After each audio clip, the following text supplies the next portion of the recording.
ওরা নাই মোবাইল রাখছিস?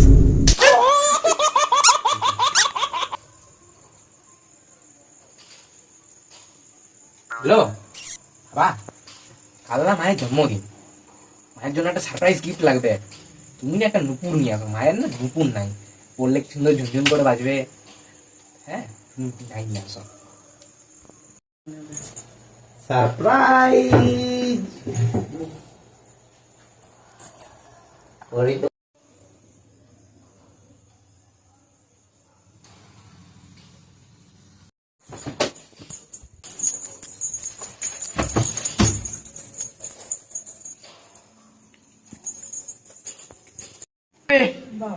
हे हे प्रभु हे हरि राम कृष्ण जगन्नाथ प्रेमानंद, ये क्या